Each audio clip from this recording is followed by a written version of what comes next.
কালীগঞ্জের উপনির্বাচন আর সেই উপনির্বাচনের ফলাফলকে ঘিরেও গোটা রাজ্যের রাজনৈতিক মহলের আগ্রহ ছিল চোখে পড়ার মতো।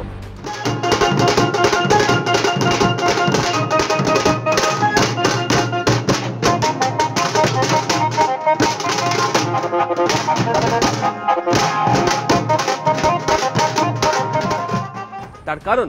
মুর্শিদাবাদের বেশ কিছু ঘটনা বা রাজ্যের বিভিন্ন প্রান্তে ঘটে যাওয়া বেশ কিছু ঘটনাকে সামনে রেখে এই নির্বাচনকে কেন্দ্র করে কার্যত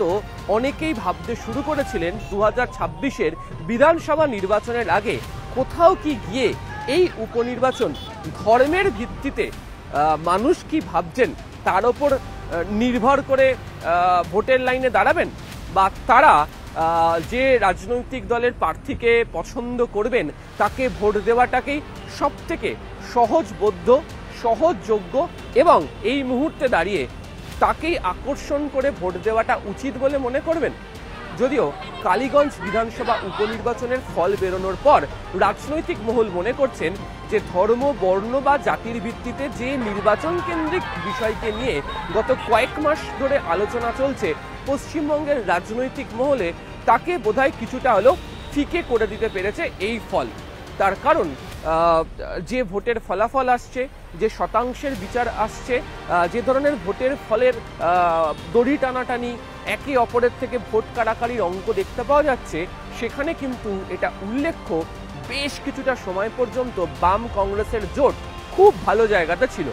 শেষমেশ অবশ্য তৃতীয় স্থানে তারা ফিরে গেলেও অনেকেই বলতে শুরু করেছেন যেভাবে বাম এবং কংগ্রেস জোট বিশেষ কতগুলি জায়গার প্রতি নজর দিতে শুরু করেছে, তাতে 2019 থেকে পরবর্তী সময় অন্তত 2024-এর পর্যন্ত যে অভিযোগ বারবার ধরে তোলা হতো যে বামেরা বা কংগ্রেস নিজেরা নিজেদের ভোট ধরে রাখতে পারেনি, সেই ভোটেরই একটা বড় অংশ বিজেপিতে ট্রান্সফার হয়েছে, যে কারণে বিজেপি ভালো ফল করতে পেরেছে, সেই জায়গাটা বোধহয় কিছুটা হলেও সরে যেতে শুরু করেছে। এবং একই সঙ্গে যদি কালীগঞ্জ বিধানসভা উপনির্বাচনের প্রচারে যদি আমরা নজর রাখি, তাহলে দেখব বিজেপি শিবিরের তরফ থেকে যে ধরনের প্রচার করা হয়েছিল সেখানে তারা বরাবর এক কাট্টা হিন্দুত্ব ভোটের কথা বারবার ধরে উল্লেখ করেছিল। আর তৃণমূলের তরফ থেকে বক্তব্যে জানানো হয়েছিল যে তারা কোনো ধর্ম, বর্ণ বা জাতির প্রেক্ষিতে দাঁড়িয়ে এই নির্বাচনের কথা বলছেন না, তারা বলছেন ওই এলাকাতে তারা যে কাজ করেছেন সেই কাজের নিরিখে বা কাজের প্রেক্ষিতের ওপর দাঁড়িয়ে নির্বাচনে মানুষজন তাদের প্রার্থীকেই ভোট দেবেন। পাশাপাশি শামসেরগঞ্জ হোক, ধুলিয়ান হোক, বেলডাঙ্গার কিছু ঘটনা হোক, জানিয়ে গত কয়েকদিন ধরে তুমুল চর্চা হয়েছে এবং সেই তুমুল চর্চার কারণ এটা ছিল যে সংখ্যালঘু ভোট কি কোথাও গিয়ে ভাগ হচ্ছে, কোথাও গিয়ে তৃণমূল কংগ্রেস যে সংখ্যালঘু ভোট বরাবর তারা খুব ভালোভাবে পেয়ে আসছে, সেই ভোট কি কোথাও গিয়ে বাম কংগ্রেস শিবির টেনে নেওয়ার চেষ্টা করছে। যদি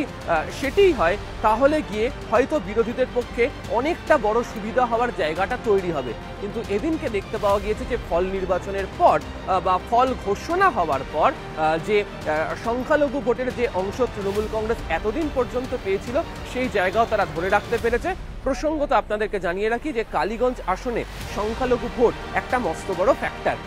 বর্তমানে অবস্থাতে দাঁড়িয়ে এই ফল আসার পর আজকে দেখতে পাওয়া গেছে যে মমতা বন্দ্যোপাধ্যায় উল্লেখ করেছেন তার এক্স হ্যান্ডেল পোস্টে সব ধর্ম, সব বর্ণ, সব জাতির মানুষ যারা তৃণমূল কংগ্রেসকে ভোট দিয়েছে, আর এটিকেই তৃণমূল কংগ্রেস হাতিয়ার করে ময়দানে নামছে। তাদের বক্তব্য যে ধর্ম, বর্ণ, জাতির প্রেক্ষিতে নির্বাচনকে কেন্দ্র করে ভাগাভাগি করার চেষ্টা হলেও এই রাজ্যে ভোট ভাগাভাগির ক্ষেত্রে এটি নির্ভরশীল হবে না। তারা বলছেন তাদের সাংগঠনিক দক্ষতা, তারা গত কয়েক বছর ধরে যে কাজ করেছেন, বিশেষ করে প্রান্তিক অংশের বা অঞ্চলের মানুষদের কাছে যে কাজ তারা পৌঁছে দিতে পেরেছেন, তার উপরই নির্ভর করে এই নির্বাচন হয়েছে এবং তারই ফলাফলকে তারা হাতে পেয়েছেন। যদিও বিজেপি শিবির নাছোড়বান্দা, তারা বলছেন রাজ্যের বিভিন্ন প্রান্তে যে ধরনের ঘটনাগুলি ঘটে গিয়েছে সেই ঘটনার প্রেক্ষিতে মানুষজন আস্তে আস্তে বুঝতে পারছেন এবং তারা এই নির্বাচনের ক্ষেত্রে যে প্রাপ্ত ভোট পেয়েছেন সেক্ষেত্রে দাঁড়িয়ে তাদের বক্তব্য, যাকে আমরা অনেক সময় টার্গেট অডিয়েন্স বলি বা যে সমস্ত ভোটারদেরকে টার্গেট করে তারা এগোতে চান,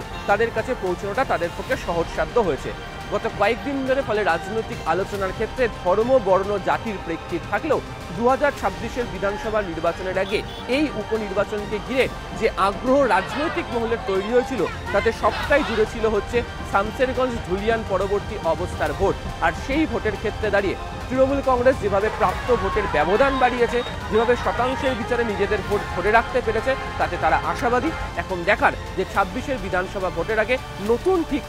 কি কৌশল নিয়ে হাজির হয় বিরোধীরা। কুণাল চৌধুরীর সাথে আবির ঘোষাল, নিউজ 18 বাংলা।